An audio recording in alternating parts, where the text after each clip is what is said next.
Mustika 57. Di tempat ini dimana kita akan membahas berbagai isu seputar dunia kampus loh. Nah, sebelum mulai, perkenalkan nama saya Mutiara Indri dan saya bersama rekan saya. Saya Muhammad Firmansyah dan kami berdua di sini yang akan memandu podcast kali ini sebagai host. Nah Kak, hari ini kita beruntung banget kalau bisa kedatangan tamu istimewa. Oh iya, bukan. Nah, penasaran kan Kak? Penasaran banget dong, apalagi teman-teman yang nonton nih pasti juga pada penasaran. Ini siapa sih Kak? Beliau lahir di Padang 8 Oktober 1993 dan menempuh pendidikan S1-nya di Universitas Andalas Padang, Sumatera Barat pada tahun 1984 sampai 1990. Lalu dilanjutkan pendidikan S2-nya di STIE Jakarta pada tahun 1995 sampai 1997. Dan sekarang beliau menjabat sebagai Wakil Rektor 1 di bidang akademik pada Institut Bisnis dan Informatika Kosgoro 1957. Keren banget kan? Keren banget. Ini bukan selama-lama kita langsung belajar. Ya, tanpa berlama-lama lagi, langsung aja kita sambut Bapak Wakil Rektor 1, Bapak Insinyur Dodi Wahab MM. Kami silakan. Baik. Terima kasih. Selamat datang ya Pak. Kabar baik. Sehat semua ya. Terima kasih ya Pak telah menyempatkan waktunya untuk datang ke podcast kami di tengah-tengah kesibukan Bapak. Iya. Oke nih, jadi ini loh teman-teman sosok Bapak Dodi yang memiliki latar belakang yang sangat menginspirasi. Keren banget kan Kak, beliau sudah S2 loh. Nah, sekarang kan kita sudah kenal nih dengan Pak Dodi. Jadi kayaknya nggak usah lama-lama lagi di langsung aja ke pertanyaan pertama. Iya. Kita mau tahu nih Pak, apa sih tugas serta tanggung jawab Bapak sebagai Wakil Rektor 1 di kampus ini Kalimantan Timur? Iya, baik. Terima kasih. Siapa namanya? Muhammad Firmansyah dan Mutiara Indri. Baik, Muhammad Firmansyah dan Mutiara Indri. Jadi di sebuah perguruan tinggi, baik institut maupun universitas, itu memiliki wakil rektor bidang akademik. Peran dari wakil rektor bidang akademik ini berkaitan dengan tridharma perguruan tinggi, mulai dari aspek pendidikan, aspek penelitian dan pengabdian pada masyarakat. Nah, yang paling krusial di dalam sebuah perjalanan akademik mahasiswa itu dimulai dengan merancang kurikulum, kemudian bagaimana implementasinya kurikulum yang sudah disusun oleh di setiap program studi, kemudian diimplementasikan, kemudian dievaluasi, kemudian dikendalikan, dan jika ada kekurangan tidak sesuai standar maka dilakukan perbaikan agar setiap pelaksanaan yang kita lakukan itu harus memiliki standar. Standar itu minimal sama dengan standar SNIT atau melampaui. Dan juga diharapkan kalau ingin mencapai unggul kita memiliki standar internasional. Nah, dari rancangan kurikulum itu, inilah yang menghasilkan kompetensi mahasiswa untuk lulus. Nanti dia prospek kemana. Jadi prospek atau profil lulusan itu dimulai dengan proses pembelajaran melalui kurikulum. Nah, sehingga kurikulumnya itulah yang harus berjalan sesuai dengan apa yang sudah dibuatkan standar di setiap capaian pembelajaran lulusan. Karena prospeknya kan beda-beda nih.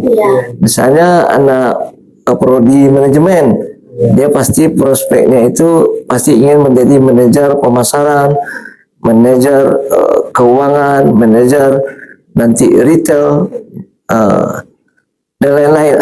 Itu ada mata kuliah yang harus dia penuhi untuk bisa mencapai prospek lulusan. Atau dia mau jadi entrepreneur. Tuh, jadi di manajemen atau di bidang lain, prodi lain juga begitu. Kalau misalnya komunikasi kan ada public relation, kemudian ada advertising gitu kan, tapi profil lulusannya, prospeknya kan beda-beda. Nah, itulah yang menentukan mana mata kuliah yang harus mengarah kepada prospek yang dia inginkan oleh si mahasiswa. Itu tantangan yang pertama dalam proses aspek pendidikan. Tantangan keduanya sekaligus tantangan ketiga adalah penelitian dan pengabdian kepada masyarakat. Bagaimana Warek 1 itu ikut mendukung pengelolaan daripada penelitian, baik penelitian dosen dan juga penelitian mahasiswa bersama dosen. Karena diminta saat ini adalah agar kita memiliki standar sesuai dengan yang diinginkan oleh SNDT, harus ada mahasiswa itu ikut penelitian dosen gitu. Nah, dan dosen juga harus aktif untuk mengajak mahasiswa yang berprestasi, yang mau untuk ikut dalam risetnya dosen. Nah, dan bahkan bisa menjadi riset-riset dosen itu bisa menjadi sebagian diambil dari variabel-variabel tertentu yang dikuasai oleh mahasiswa untuk menjadikan skripsi mereka sesungguhnya. Itu. Nah, itulah yang ada tantangan peran dari wakil rektor bidang akademik itu lebih banyak kepada tridharma yang memiliki tentu pencapaian strateginya adalah melalui rencana strategis yang sudah ditetapkan oleh rektor, ya, seorang rektor untuk mencapai indikator-indikator penilaian utama yang sudah ditetapkan oleh Dikti gitu. Itu mungkin peran yang paling utama ya, walaupun banyak peran-peran lain juga ikut mendukung penerimaan mahasiswa baru, baik dari sisi prestasi mahasiswa, prestasi akademik maupun non akademik, itu ikut pada satu untuk mendorong ke arah pencapaian-pencapaian itu. Tapi yang utama tadi, bagaimana tridharmanya berjalan dari sisi standar yang sudah ditetapkan. Itu mungkin untuk perannya yang paling utama. Wah, berat sekali ya. Ternyata peran Warek 1 nih.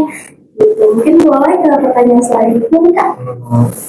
Kalau boleh tahu Pak, apa sih tantangan terbesar yang dihadapi Bapak sebagai Warek 1 dalam meningkatkan kualitas pendidikan di kampus di Kalimantan itu Pak? Iya, yang tantangan yang paling berat itu adalah karena di zaman sekarang itu kan digitalisasi, sehingga dalam proses pembelajaran bagaimana perguruan tinggi itu bisa melakukan transformasi digital namanya. Jadi menggunakan teknologi pembelajaran, sehingga mahasiswa dan dosen harus ditingkatkan kemampuan dia untuk bisa mengakses teknologi pembelajaran itu, ya, sehingga di dalam proses pembelajaran nanti itu tidak ada kendala di dalam pencapaiannya. Maka perlu ada infrastruktur untuk mendukung itu. Alhamdulillah kita sudah punya teknologi itu. Jadi teknologi yang bisa melakukan perkuliahan secara daring, gitu ya, secara daring. Itu tantangan, tapi itu tantangannya sudah bisa yang kita penuhi. Tapi tantangan yang sangat perlu kita perhatikan saat ini di IBI adalah bagaimana sumber daya yang ada dan juga infrastruktur untuk bisa meningkatkan soft skill mahasiswa di dalam penggunaan teknologi itu masih perlu kita tingkatkan. Karena secara dasar kita sudah memiliki sebenarnya untuk itu. Tapi perlu ditingkatkan lagi untuk apa? Karena nanti sebuah perguruan tinggi itu mahasiswa itu bisa kuliah di mana saja. Walaupun jadi IBI dengan teknologi informasi sekarang itu dia bisa kuliah lewat lintas perguruan tinggi, lintas prodi, sehingga saat ini kan masih ada MBKM. Jadi Anda sebenarnya bisa kuliah di lintas prodi. Misalnya anak manajemen, dia kan pengen tahu bagaimana sih public speaking yang baik. Sedangkan di mata kuliah dia nggak ada. Nah, maka dia boleh mengganti mata kuliah pilihan, tapi jadi dia boleh mengganti mata kuliah pilihan untuk mengambil yang diinginkannya public speaking, karena saya ingin meningkatkan kemampuan public speaking saya. Maka dia boleh mengambil mata kuliah public speaking. Nah itu sekarang kita sudah punya teknologinya. Jadi nanti teman-teman kalau mahasiswa IB sebenarnya sudah bisa untuk melakukan itu. Tapi kalau untuk lintas prodi itu misalnya bisa di luar kampus dari sini belajar atau tetap di kampus? Masih di perguruan tinggi kita. Kalau keluar kita masuk namanya nanti I-student. Jadi kita kuliah di tempat lain. Ya, di tempat lain misalnya di UGM gitu ya. Akuntansi itu sudah ada 30 mahasiswa yang kuliah di UGM untuk satu mata kuliah yang diminatinya ya. Kemudian kita juga bisa kolaborasi kuliah namanya mobility student. Jadi kita kan kerjasama dengan UMK, Universitas Malaysia Kelantan namanya. Itu sudah kerjasama dengan Teknik Informasi dan Sistem Informasi. Sekarang kita sudah kerjasama di Fakultas Ekonomi itu manajemen dan akuntansi. Sekarang kita kuliah bareng dengan dosennya bergantian secara secara team teaching gitu. Team teaching bergantian dengan dosen sana UMK dengan dosen yang di IB. Itu sudah berjalan. Jadi tantangan-tantangan itu mau tidak mau harus dihadapi. Maka sumber dayanya dan infrastrukturnya perlu kita tingkatkan. Memang kita akan mengarah ke sana. Tapi yang paling penting bagaimana kurikulum itu berjalan agar dengan baik melalui namanya OBE. Jadi OBE itu outcome based education, sehingga kurikulum itu setiap mata kuliah itu harus ada project based learningnya. Jadi tidak boleh setiap mata kuliah itu tidak ada prakteknya, walaupun prakteknya presentasi atau prakteknya seperti Anda orang iklan misalnya kan, atau orang public relation, kita buat podcast, itu kan ada mata kuliah yang bisa dijadikan praktek untuk podcast. Mata kuliah apa itu di komunikasi? Ada anak komunikasi? Iya, Muhammad komunikasi? Iya. Itu kemarin kita juga praktek ini Pak, dari mata kuliah public speaking ada praktek podcast konferensi. Itu bagian daripada project based learning. Jadi tidak, project based learning itu banyak macamnya. Bisa kasus, memecahkan kasus, bisa praktikum di laboratorium, bisa praktek di mana saja, di lapangan juga bisa, di ruangan juga bisa, itu praktek gitu ya. Kemudian itulah yang bisa didorong terus untuk meningkatkan kompetensi mahasiswa. Kalau terlalu banyak dia di kelas, apalagi ceramah lebih banyak, itu dihindari sekarang. Jadi harus interaktif. Si mahasiswa lebih proaktif untuk melakukan aktivitas pembelajaran secara mandiri dan kelompok. Skillnya ya Pak. Kelompok ya. Oke. Wah, emang sih Pak, dalam dunia pendidikan tuh pastinya memiliki banyak tantangan, dari tantangan kecil hingga tantangan besar sih. Nah, selanjutnya kalau menurut Bapak sendiri, gimana sih cara kampus kita beradaptasi dengan kemajuan teknologi dan dalam dunia pendidikan, dan ada nggak sih Pak langkah-langkahnya itu seperti apa? Ya, kalau untuk adaptasi kita, itu sebenarnya yang perlu dilakukan adalah bagaimana perguruan tinggi termasuk IB mengikuti regulasi yang dibuat oleh pemerintah. Kalau seandainya kita melihat adaptasi sekarang itu dengan semua pembelajaran itu menggunakan teknologi informasi gitu. Jadi tidak saja di kelas, tapi juga teknologi yang bisa menyenangkan mahasiswa. Ya, jadi kuliah itu sambil main gitu. Ya, kuliah itu sambil main gitu sebenarnya. Nah, supaya dia tidak jenuh di dalam kelas, tetapi harus ada capaian-capaian yang harus diujikan kepada mahasiswa untuk dia paham nggak terhadap materi yang diajarkan. Nah, sehingga materi yang diajarkan itu si dosen harus banyak meminta mahasiswa untuk membaca sebelum diskusi. Nah, kadang-kadang kan mahasiswa ini malas baca gitu ya.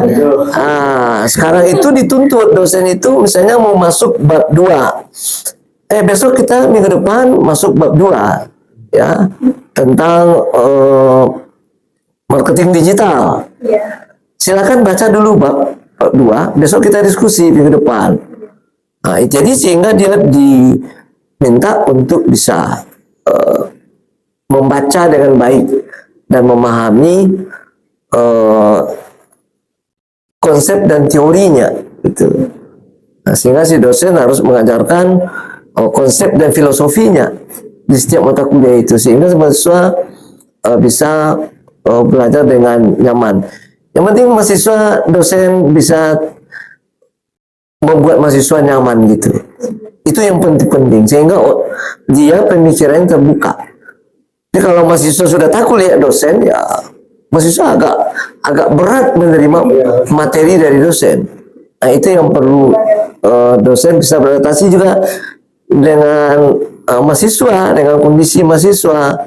Jadi tidak saja perguruan tinggi beradaptasi dengan regulasi tentang penggunaan teknologi dalam pembelajaran, tapi ada prinsip-prinsip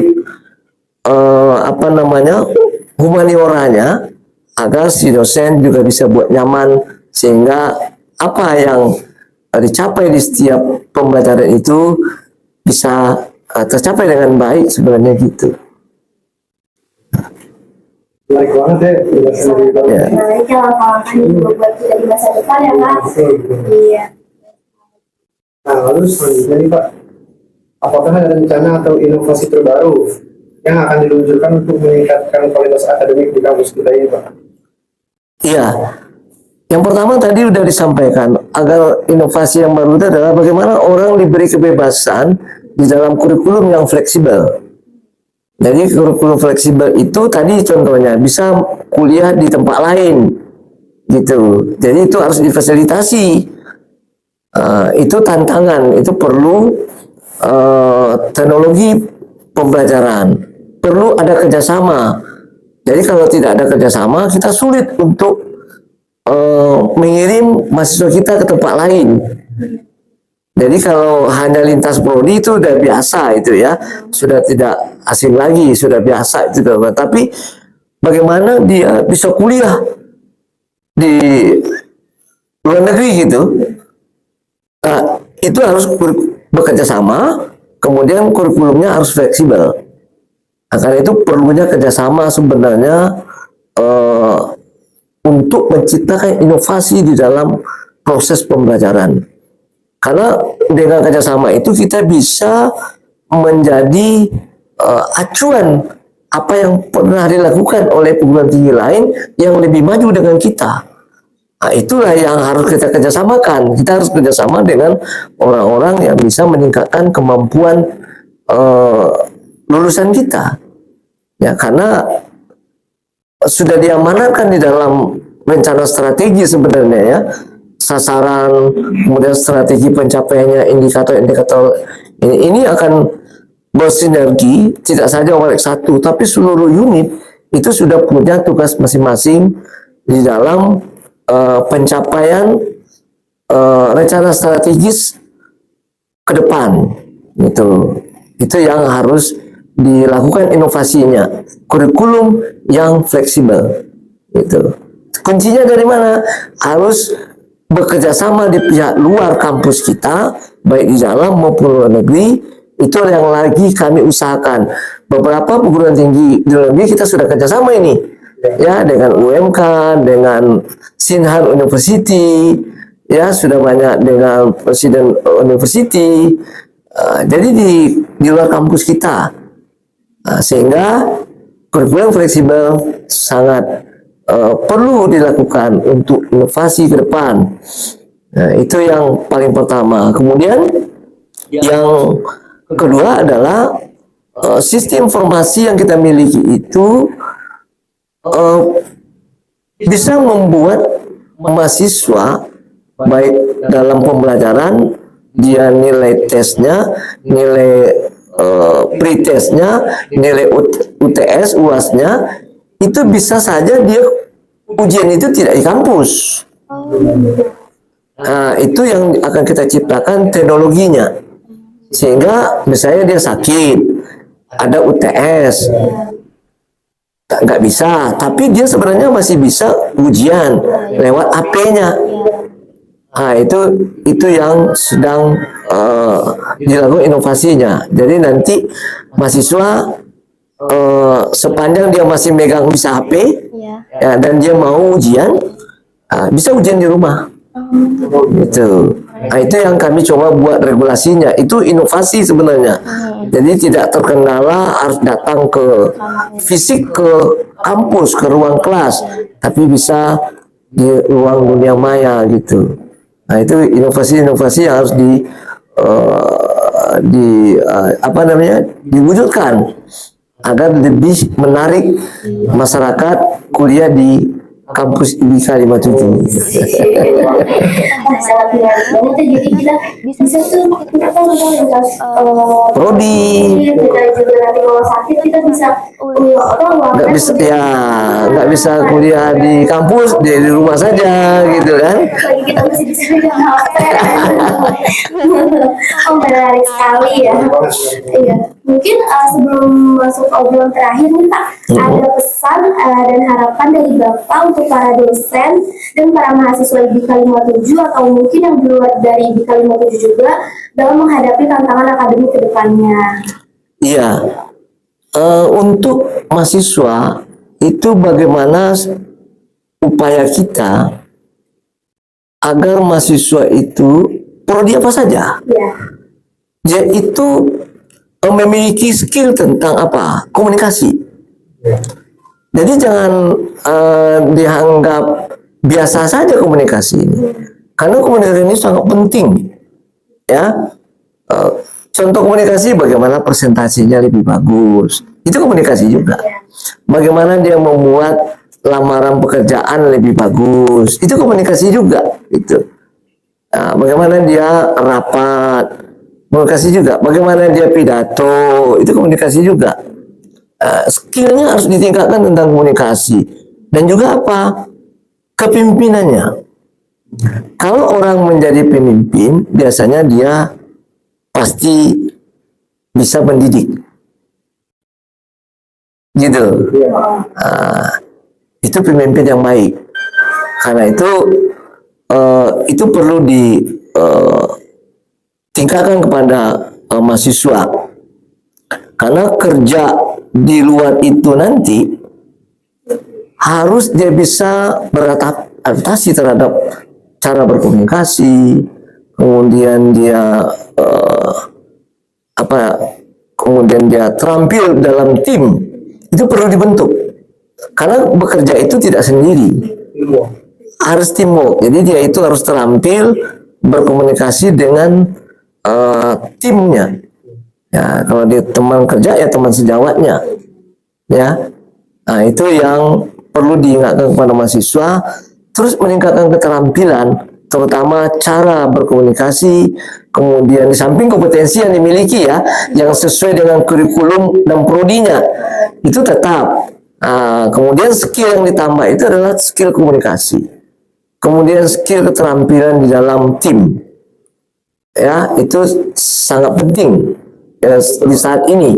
Walaupun kita bagus di bidang pengetahuan kompetensi kita tentang paham terhadap membuat program, ya bisa membuat program ini, ya kan, bisa mendesain ini, tapi tidak bisa berkomunikasi dan bekerja secara tim.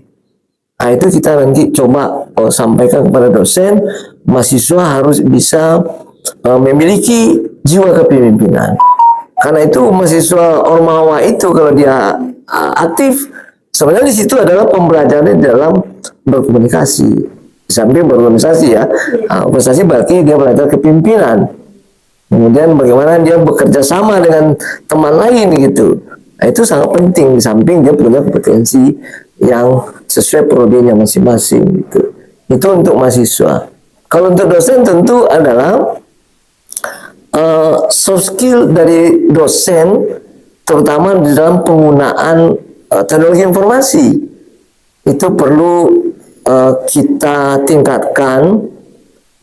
Seandainya ada dosen yang terkendala terhadap teknologi informasi, terutama dalam proses pembelajaran, dia bisa memberikan usulan untuk IBI membuat pelatihan-pelatihan bagi dosen-dosen.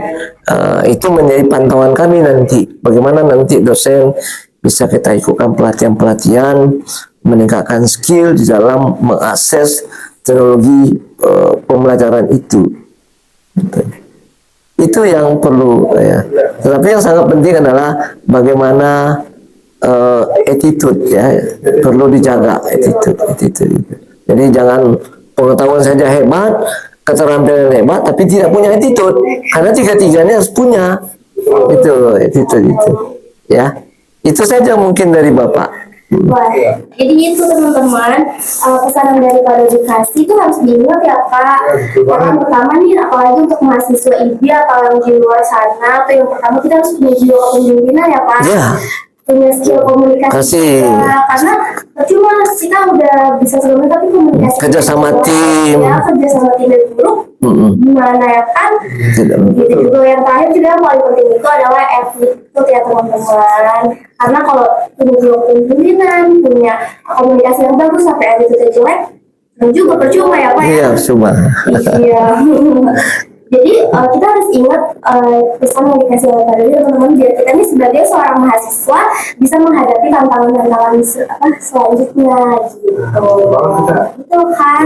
Ada podcast kisah kalian sangat menarik ya. Sampai selain seputar dunia kampus, kita juga spesial banget bisa kedatangan wakil rektor 1 di sini loh. Gitu. Tapi ternyata akhirnya kita sudah sampai di acara ini kan nggak bahasa. Iya, sekali lagi kita mengucapkan banyak-banyak terima kasih kepada Pak Dodi tentang waktu dan juga wawasan yang diberikan. Kita jadi belajarnya bukan cuma kita, tapi teman-teman yang nonton juga jadi tahu ya kan, pesan-pesan sama harapan penting yang harus diingat tuh apa aja gitu. Oh iya, untuk teman-teman semua, jangan lupa untuk tetap mengikuti podcast kami dan sampai jumpa. Dadah.